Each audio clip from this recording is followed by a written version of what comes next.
தமிழக அரசு மின் கட்டணத்தை உயர்த்தியுள்ளதை கண்டித்து அதிமுக சார்பில் மாதவரம் பகுதியில் மாபெரும் கண்டன ஆர்ப்பாட்டம் நடைபெற்றது.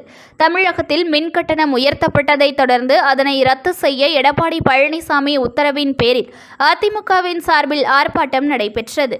மாதவரம் பஜார் மாநகராட்சி மண்டல அலுவலகம் முன்பு முன்னாள் அமைச்சர் மாதவரம் மூர்த்தி தலைமையில் நடைபெற்ற இந்த ஆர்ப்பாட்டத்தில் திமுக அரசின் மின்கட்டண உயர்வை ரத்து செய்ய வேண்டும் எனவும் ரேஷன் கடைகளில் பாமாயில் பருப்பு வகைகளை தவறாமல் கொடுக்க வேண்டும் என கண்டன ஆர்ப்பாட்டத்தில் ஈடுபட்டனர்.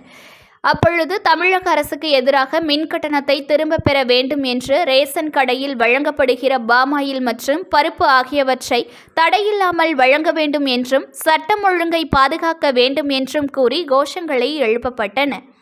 இதில் மாதவரம் பகுதி செயலாளர் வேலாயுதம் கண்ணதாசன், வழக்கறிஞர் பிரிவு மாநில துணைத் தலைவர் தமிழரசன், திருவெற்றியூர் குப்பன், அஜாக்ஸ் பரமசிவம் மற்றும் மகளிர் அணியைச் சேர்ந்த பெண்கள் என சுமார் 500க்கும் மேற்பட்டோர் ஆர்ப்பாட்டத்தில் கலந்து கொண்டு அரசுக்கு எதிராக கோஷமிட்டனர். சொன்னதை செய்வோம், சொல்லாதது செய்வோம் சொன்ன ஸ்டாலின் சொல்லாதது தான் செய்துங்கிறார். அவர் 2 மாதத்துக்கு ஒரு தடவை எடுப்போம்.